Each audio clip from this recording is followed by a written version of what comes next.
Back to our channel. Today we're going to start chapter 45 from Guyton, that is regional circulation. So first let us see the important terms. Like you can see the auto regulation of blood flow. So in the name itself you can say auto regulation means it can regulate the blood flow by itself, that is the local factors itself can local factors not even the blood vessel itself can regulate it, mainly by maintenance. You can see the maintenance of near constancy of blood flow despite the variations in arterial blood pressure over a specified pressure range. So even though the arterial pressures are changing, it can maintain itself the flow of blood. So that is called as autoregulation of blood flow. Next comes the reactive hyperemia. Reactive hyperemia is nothing but increase in blood flow that occur temporarily because of blockage of an artery. So if our artery is blocked, so you know that tissue may become ischemic because of low blood supply. So instead of that, our reactive hyperemia, what it does, it tries to increase the blood flow. It's like a compensatory mechanism. So now let us see what are the need, actually why the blood flow should take place, why this is a basic function of the blood flow, why it needs, every tissue need blood flow. Let us see what is the need of blood flow. So first it's to deliver the oxygen to the tissues, nutrients like glucose, amino acid, fatty acid. So these are all the nutrients which are required for the tissue. So if blood is not there, how they can reach to that tissue? And also to remove the carbon dioxide by means venous blood takes the carbon dioxide and comes to alveoli and exchange that, we know this. So these are all the basic introduction, like also to removal of hydrogen ions and maintenance of concentration of ions, and also to transport of hormones and other substances which are needed for the tissues. So what are the, sometimes blood flow is also required for some special requirements, like in skin. In skin it is mainly required for heat loss determination, mainly, which is like for the control of temperature. So even for the control of temperature in skin, the blood flow should be normal. And also increase in blood flow, actually kidneys need lot of blood. So these are like specialized, because special requirement. In skin there is special requirement for temperature regulation, and in kidney there is special requirement to increase the blood flow, mainly to excrete the extra uh, waste from the body and to regulate the body fluids and also electrolytes. So like this, some special functions are special function of blood requirement is mainly required in skin and also in kidney. So also in thyroid and adrenal glands, they require several hundred millimeters per minute per 100 grams of the tissue. They require this much of blood, like 100 millimeters means lot of blood, especially in thyroid and adrenal, because thyroid is involved in most of the metabolic activities, and also adrenal gland, it releases epinephrine, also many other important products, both from its cortex and medulla. So these are, that's why they require a lot of blood to function all of this. And the total flow is 1350 milliliter per minute in liver. So liver required more blood when compared with this adrenal thyroid glands, that is 95 milliliter per minute per 100 grams of liver tissue. So per 100 grams only liver takes, per minute only it takes 95 milliliters of blood. And also the extreme flow is seen mainly 1100 milliliter per minute to kidney. Already we discussed, because to release the extra waste, so to regulate the body fluids mainly. So once let us see the important box from our textbook. So you can see the blood flow to different organs and tissues under base elements normal conditions. So you can see brain requires 700 per minute, heart 200. Let us find out which is having highest value. So among all you can see 5000 total, it's total. Highest is 1350 for our kidneys, and next highest goes our liver, and next one goes our bronchi. So once you can also check, refer this table from your guide, 10 millimeters per minute per 100 grams, which is taking highest, of course, again 360 kidneys,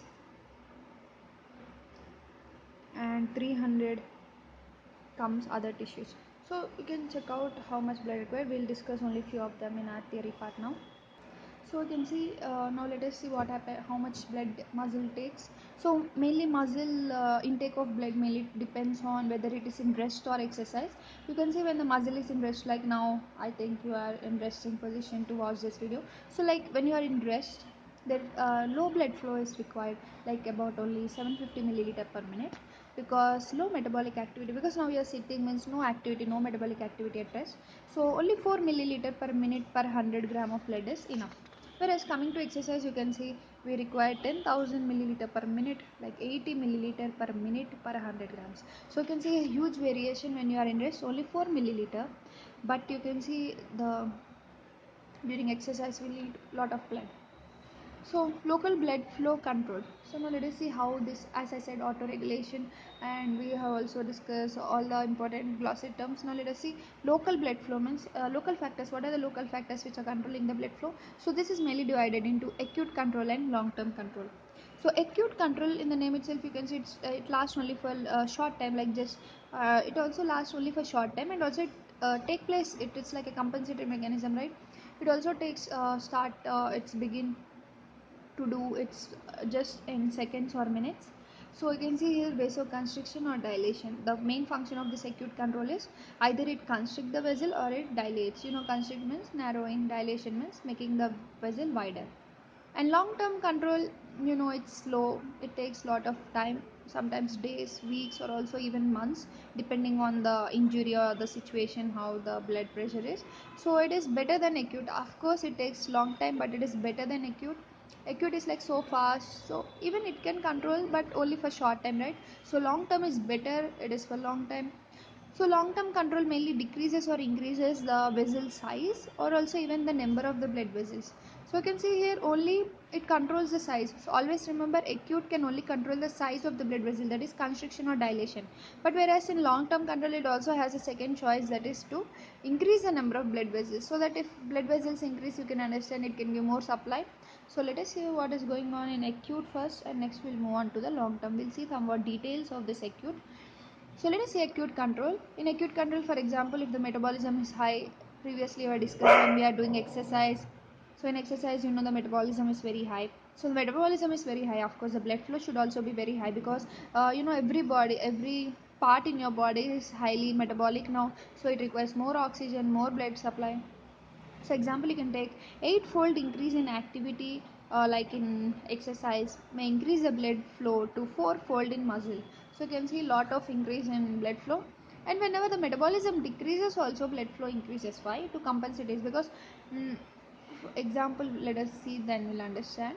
Example, like you see, whenever the availability of oxygen is low, of course when availability of oxygen is low, it indirectly indicates that even the availability of blood flow is low.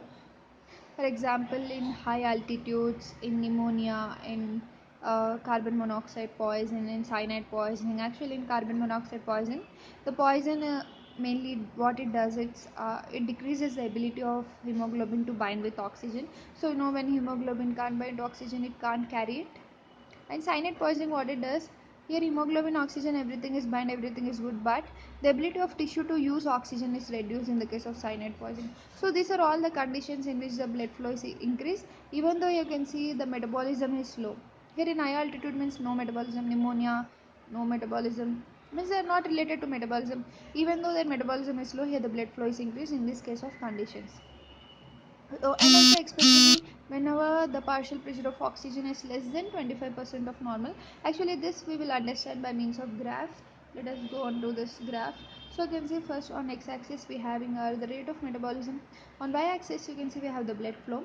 So you can see rate of the metabolism. When of the metabolism is increasing, keep on increasing. See, at the beginning rate of metabolism is 1, then even the blood flow is 1, there at the normal level. When metabolism has come to 2, you can see the graph is somewhat increasing. So when the metabolism is increasing 8, you can see the blood flow also increased to 4. So they are like directly proportional with each other.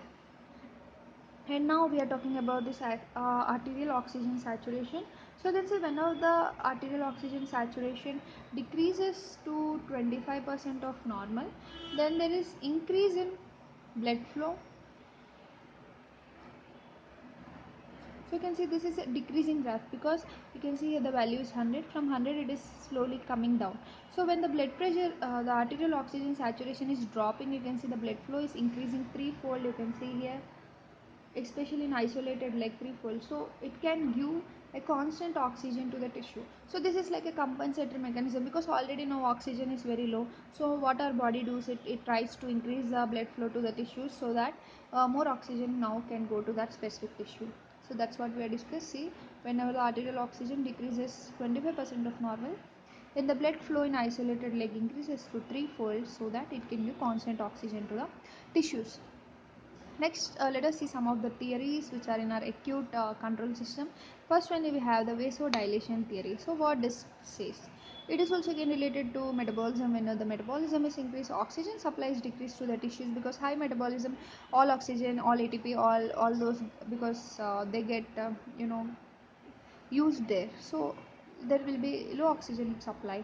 So and also it leads to increase in vasodilation substance in tissue. Why vasodilated substances are increased in tissue?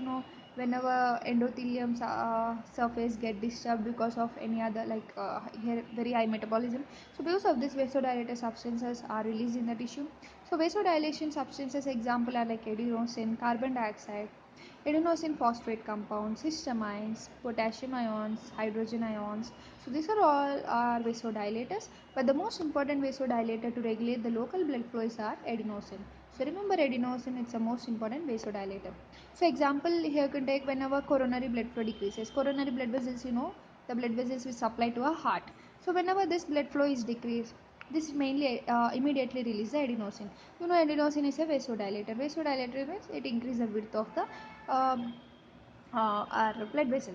So because of vasodilation, blood flow will increase. It's a very simple mechanism. Even in whenever the coronary blood flow is decreased, even the oxygen supply is decreased, right? Even the ATP is decreased. So even this decrease in oxygen, decrease in ATP, these also in turn increase the adenosine production. So this finally lead to increase in blood flow. And next let us see oxygen demand theory. So oxygen is required normally for contraction of blood vessels. We all know this. Oxygen is required mainly for contraction. So if oxygen is not present, then always the blood vessels are in relaxed state or in dilated state. You can understand this. Oxygen are required for contraction. So if there is no oxygen, then there is no contraction, means they are always in relaxing, dilating state. So one more thing, this oxygen demand theory is also called as nutrient demand theory. Remember that. Or if the metabolism is increased, then there is of course increased requirement of oxygen. So in this case also, as we are already saying, there is no oxygen in this case. For example, let us suppose. So then what happens? Then it increases the vasodilation. Because of vasodilation, more blood flow takes place. So whatever the case, you can see here, whenever the oxygen is not available to the tissue, it is always leading to the dilation state. Means always it is in a dilated state, not in a constricted state. So even if these are absent, like you can see glucose, amino acid, fatty acids, these are the nutrients, right? Even if the nutrients are absent, like beriberi, it's vitamin B component. So if beriberi is a disease which is caused whenever there is low vitamin B, right? So vitamin B components like thiamine, niacin, riboflavin. So all of this mainly required for the oxygen-induced phosphorylation. So what happens if oxygen-induced phosphorylation takes place? It leads to production of ATP. So we know whenever the ATP is produced, it leads to contraction normally. But now here all these are absent. We are saying glucose, this all thiamine, niacin, all these are important components which are required for oxygen induced phosphorylation are decreased, means ATP production is decreased. So this decreased ATP production in turn decreases the contraction. So finally we can see that whenever the oxygen or nutrients are absent in our body, always our vessels are in relaxed state, in dilated state. So that we need to remember. So all these are absent, means it causes vasodilation. So here vasodilation is a keyword when compared with this oxygen theory and nutrient demand theory. So the local blood flow control is also called as metabolic mechanisms. So these are all the metabolic mechanisms where you have seen the vasodilation has take place. So local blood flow control called as metabolic mechanism. So this metabolic mechanism is further divided into two types, that is the reactive hyperemia and active hyperemia. Now let us move on to the reactive hyperemia. So reactive hyperemia is mainly, you can see, if blood flow is blocked for small time, means for the shorter time. For short time, if the blood flow is blocked to specific tissue, imagine that, then what happens? The extra blood flows due to dilation. So it is like a compensative mechanism, whenever the blood flow is blocked to something tissue, it undergoes vasodilation so that the blood vessel widens and the blood flow increases. So this lasts long enough to repay the flow. Repay the flow means to again bring it back to the normal. So this mechanism emphasizes the close connection between local blood flow regulation and delivery of oxygen and nutrients to the tissue. So this is like just the local blood flow regulation, because we have already seen in local blood flow regulation also there is either constriction or dilation according to the need of blood flow to bring it back to normal. So it's remember that reactive hyperemia is also like something which is a local blood flow regulation, but remember the main keyword what it does, it increases the extra blood flow by dilation. And next let us see active hyperemia. Active hyperemia is also increase in blood flow when there is increase in metabolic rate. We know this already, we are seeing from starting. So example, exercising muscle, gastrointestinal gland in hypersecretory period, brain in increase in mental activity. So all this, in all these conditions, there is increase in blood flow to the tissues. So because of this the tissues can't exchange the nutrients properly, because you can understand as the blood flow is very fast, very high. So because of this the exchange time is decreased between the tissues, so that the nutrients are decreased in them, and this leads to increase in vasodilation. So because of vasodilation, so the active tissue can get the additional nutrients. So in vasodilation, now what happens, the blood flow increases and the tissues get additional nutrients, because it is active hyperemia. Here already high metabolic rate, so high nutrients, more additional nutrients come to the tissue. So in muscle exercise, the 20-fold increase in blood flow we can see, especially in muscle exercise. So normally, so that's it, this is about active hyperemia. So reactive hyperemia or active hyperemia both are nothing but increase in blood flow leading to vasodilation. But here you need to remember, whenever one blood flow is blocked, one blood vessel is blocked. But here active hyperemia you should remember whenever there is heavy exercise. So now let us see what is autoregulation and their types. So you can see whenever the blood pressure is increased, even the blood flow will increase. Later again it comes to normal by compensatory mechanisms. Again if blood pressure is increased now, means blood flow is increased now, they constrict and they try to decrease the blood flow. So we know the compensatory mechanism. So this is nothing but the auto regulation which our blood vessels can do themselves. So this auto regulation is further divided into two types, like it is having two theories mainly, like metabolic theory and myogenic theory. So let us see first the metabolic theory. So what that metabolic theory says is, when the arterial pressure is increased, when the blood flow is increased, and even the oxygen nutrients requirement is also increased, and also they wash out their vasodilators, because now high blood flow. So because of this the vasodilators are washed out. So because of this the blood vessel mainly undergo the constriction. Whenever the blood vessel undergo constriction, there is low blood flow but increased blood pressure, because it leads to total increase in total peripheral resistance, and again by this constriction again the blood pressure now returns to the normal. So this is a metabolic theory. What is myogenic theory? Let us see. So this myogenic theory is, you can see, like if there is increase in blood pressure, the vessels stretch more. So because of more stretch, the reactive constriction takes place and decrease in blood flow. This is again to the normal. Whereas whenever the blood flow, arterial blood pressure is decreased, it leads to decrease in stretch, so that it leads to decrease in vascular resistance. It is nothing but decrease in blood flow again bringing to normal. So these are both theories which are related to myogenic theory, and this myogenic theory mainly occurs in absence of neuronal and hormonal activity. So whenever this neuronal and hormonal activity are not involved, that is nothing but our myogenic theory. So in the name itself you can understand here myogenic, because here the muscle is involved, because you can see this is causing stretch, this is decreasing the stretch. So by this we can predict it as myogenic theory. So most seen in arterioles. This myogenic theory is mostly seen in arterioles, also sometimes in veins, venules and arteries, and also in lymph vessels. So this myogenic response mainly take place by um, inward movement of calcium causing depolarization. Calcium enters into the cell causing depolarization and making it to contract. So this myogenic response can also prevent the excessive stretching when there is high BP, and also sometimes this myogenic response metabolic mechanism may override, like, so sometimes this myogenic response may get overridden by our metabolic mechanism, like in the case of exercise. In exercise more metabolic activity, and whenever there is increase in blood pressure due to skeletal muscle, increase in blood flow, sorry, due to skeletal muscle. So now let us see some of our important substances which are released from our endothelium cells. So first let us check out the nitric oxide. So nitric oxide is mainly released from the healthy endothelial cells. So this is also called as lipophilic gas. Lipophilic means lipid soluble gas. And this is endothelial derived nitric it also have endothelial derived nitric oxide synthase enzymes, which mainly synthesize this nitric oxide from arginine and oxygen by reduction of inorganic nitrate.